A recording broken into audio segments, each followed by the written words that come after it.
Bismillahirrahmanirrahim. Assalamualaikum warahmatullahi wabarakatuh.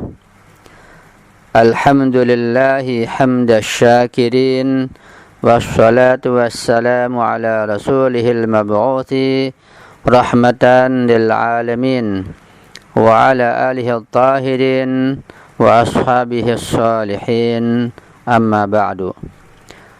Ma'asyiral muslimin wal muslimat, hadakumullah.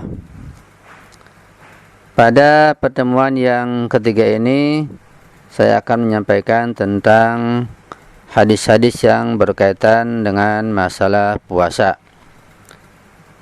Hadis-hadis yang membicarakan tentang keutamaan berpuasa sangat banyak sekali, baik riwayat dari Ahlul Bait maupun riwayat dari Ahlus Sunnah.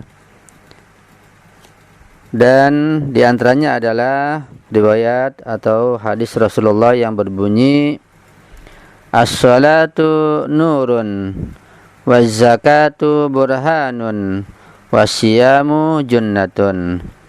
Salat adalah cahaya dan zakat adalah petunjuk, sedangkan berpuasa adalah sebagai perisai atau pelindung.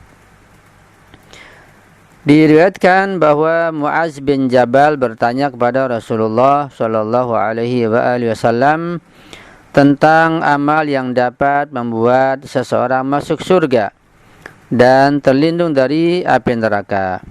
Rasulullah menjawab, ala adulluka ala abwabil khair, as-shawmu jannatun, was-sadaqatu tudfi'un nara bil ma'i, wa salatul rajuli fi jawfil lail. Bukankah aku telah tunjukkan padamu tentang pintu-pintu kebaikan? Puasa adalah sebagai perisai, dan sedekah dapat memadamkan neraka dengan air. Demikian pula dengan sholat seorang di tengah malam. Kesimpulannya adalah bahwa hadis-hadis yang seperti ini banyak sekali yang disebutkan di dalam kitab-kitab hadis, namun dengan redaksi yang berbeda. Bagi yang ingin mengetahui lebih jauh tentang hal itu, maka silakan merujuk kepada kitab-kitab hadis seperti Al-Jami' As-Shaghir, Misbahul Hidayah, dan lain sebagainya.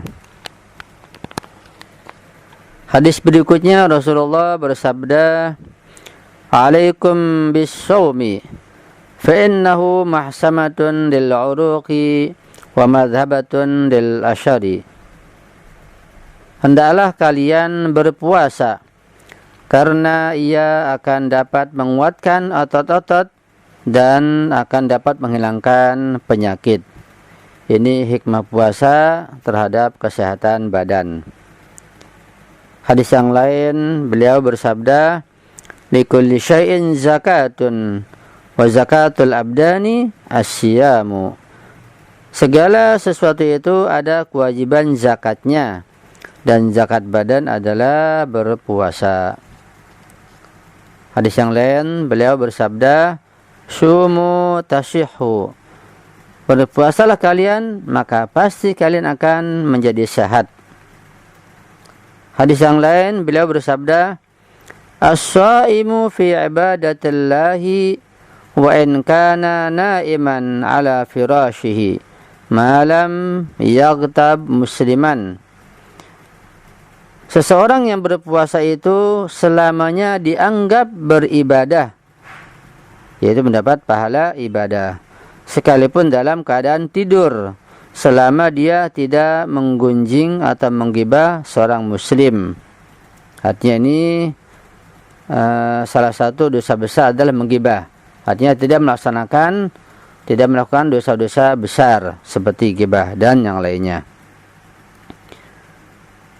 Beliau bersabda dalam hadis yang lain, ma min sha'imin yahduru qaman yata'amuna illa sabbahat a'dha'uhu wa kanat salatul malaikati alaihi wa kanat salatuhum istighfaran.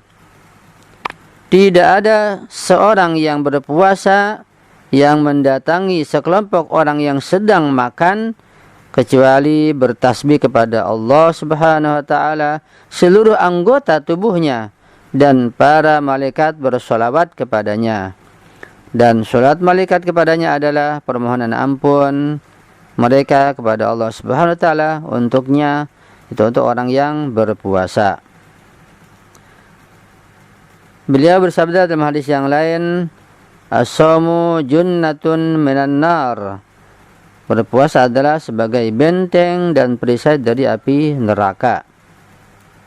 Hadis yang lain beliau bersabda, faradallahu syiyama tathbitan lil ikhlasi.